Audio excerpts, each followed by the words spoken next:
idol madla, nakakahanga, may mga hawak, gandang linyada. Ika'y inspirasyon kung bakit hanggang ngayon ako'y palaging kumakarera. Babay na tayo dito sa kalapati nating si Borga mga kalapatids, dahil papadala na natin siya kay Boss Celio Villamor. So ito nadali mo Boss Idol. So imbrek, ayan, so pearl eye siya, ayan, barako.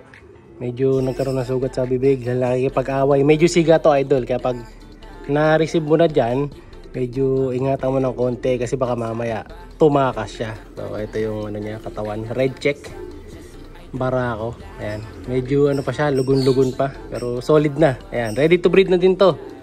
Ayan, napurga ko nung nakaraan, pero bukas ng morning pupurgain ko ulit Monday para Tuesday pwede na natin siyang ipa-deliver. Ayan, ganda, so solid Idol. So nadali na to, syempre 120 free shipping sa ending birds natin.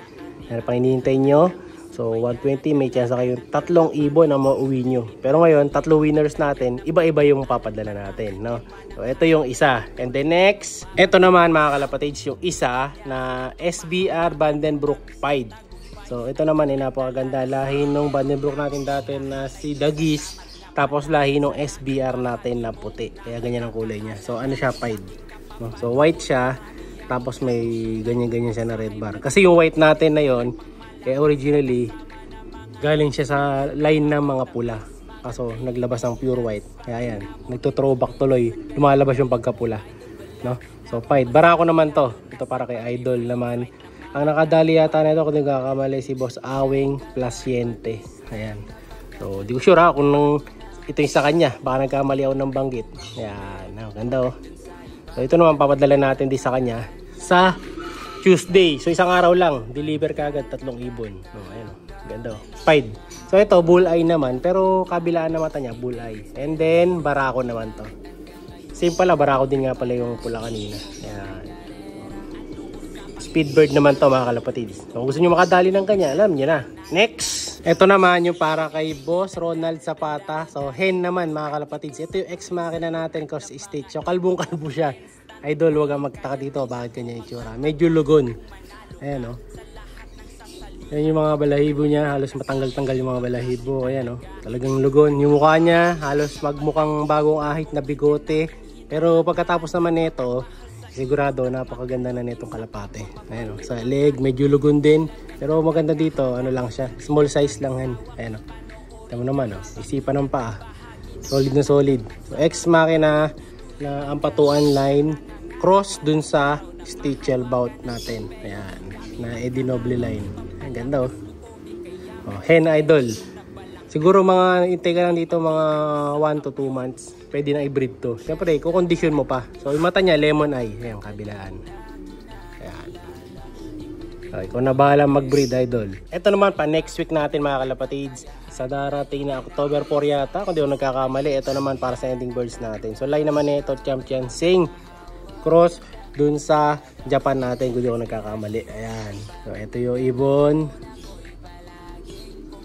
Young bird, di ko alam gender, pero parang magbabara ako, no? Alanganing hen, alanganing barako eh.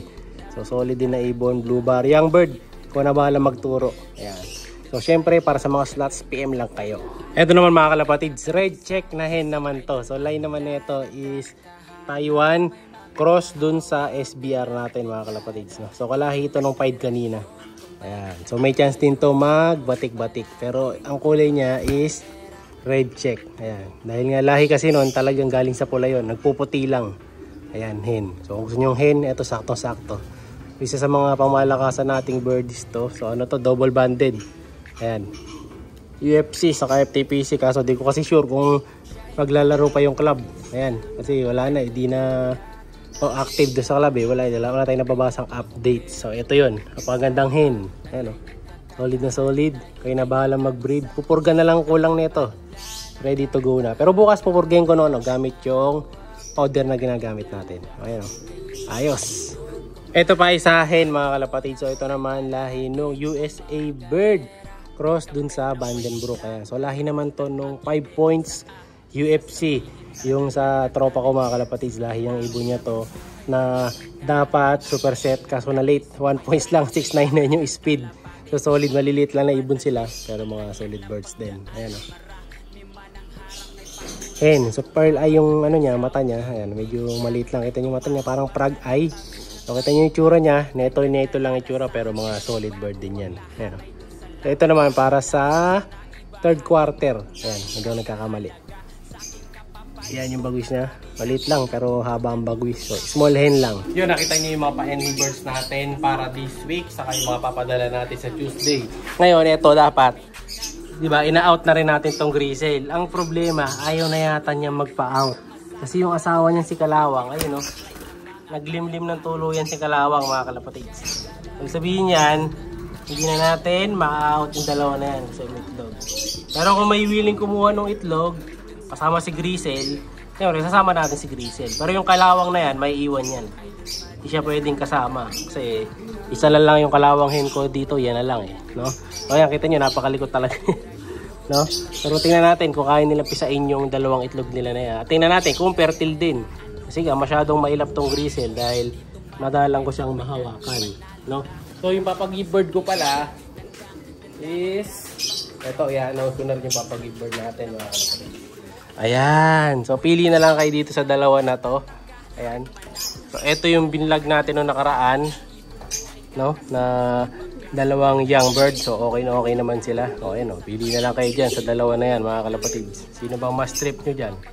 Yung sa kaliwa o sa kanan mga kalapatids. So pili na lang kayo dyan. So comment kayo left or right kung alin yung pipiliin nyo dyan. Yan, screenshot ko na rin para kung sakaling pumili yung mapipili natin, eh swerte na rin siya. Ayan, maganda oh. So, pero kung ako pipili, ito maganda to, yung barako. Ayan, maporma siya yung barako, no? So ito naman yung isa. Ayan, so good sa mga pareho. Lahi ni grizzle to mga kalapatids. So may mga speed din talaga sila, no? So sulit na yung magiging pag-breed nyo dito dahil may lahi nga sila ng speed. So, ayan, saka ito mas makinis to yung isa eh. No? Unlike dito sa isang ibon na to, no? So yun yung pag-give bird natin para next week. So next week na yon, ang date ba ngayon? 28, bukas 29, 30. So siguro by Thursday or Friday mamimili na ako. So bablog ulit natin yan, papakita ko ulit sa inyo, no? Para makakuha na kayo ng free give bird.